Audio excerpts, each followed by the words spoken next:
جی تو جنگ خیبر کا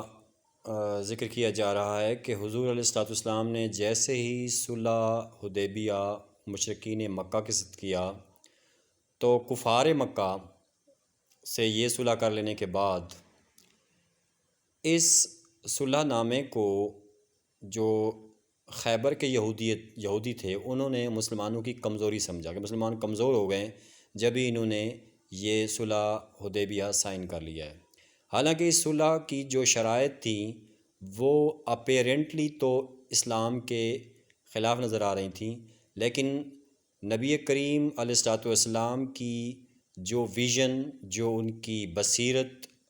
تھی، اس کی گواہی اللہ سبحانہ وتعالیٰ نے خود ہی دے دی تھی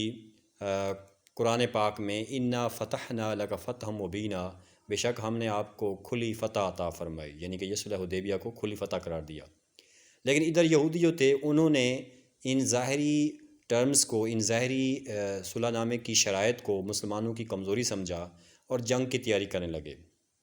اب یہ 20,000 یہودی تھے، لیکن ان کی کوتاہ نظری دیکھیں کہ یہ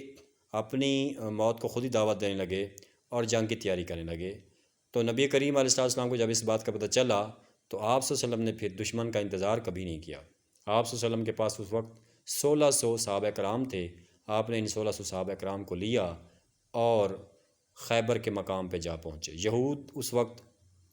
اپنی فصلوں کی کٹائی کر رہے تھے۔ جیسے ہی انہوں نے حضور علیہ السلام کی آمد دیکھی اپنی فوج کے ساتھ تو یہ سارے چیخے جا جیش محمد صلی اللہ علیہ وسلم کہ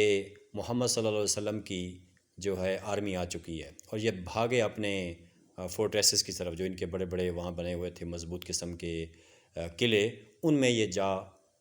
کہ انہوں نے پناہ لی۔ اور خیر اس کی تفصیل میں جانے کے بجائے ہم جو سیرت کے لحاظ سے یہاں سبق لینا چاہتے ہیں کہ یہ اتنے بزدل تھے، یہ 20,000 کی تعداد میں تھے، اور اس کے باوجود یہ جو ہے اپنے فورٹریسز میں، قلعوں میں جا کے اپنے آپ کو بند کر لیا حفاظت کے لیے۔ اگرچہ مسلمانوں نے کچھ ان کو ٹائم لگا ان کا گھیراؤ کرنے میں، اور آفٹر لانگ بسیج یہ سارے فورٹریسز فتح ہو گئے، کیونکہ تاریخ کی کتابوں میں 9 سے 10 فورٹریسز بتائے جاتے ہیں، جن میں سے ایک سب سے مضبوط ترین تھا جس کا نام تھا قاموس، اور اس میں بڑا ایک مشہور ان کا پہلوان تھا جس کا نام تھا مرہب۔ یہ بالآخر حضرت علی کے مقابلے میں آیا اور حضرت علی السلام نے ایک ہی وار میں اس کے 2 ٹکڑے کر دیے، اور اس کے بعد یہود نے مسلمانوں کے سامنے جو ہے وہ سرنڈر کر دیا، اور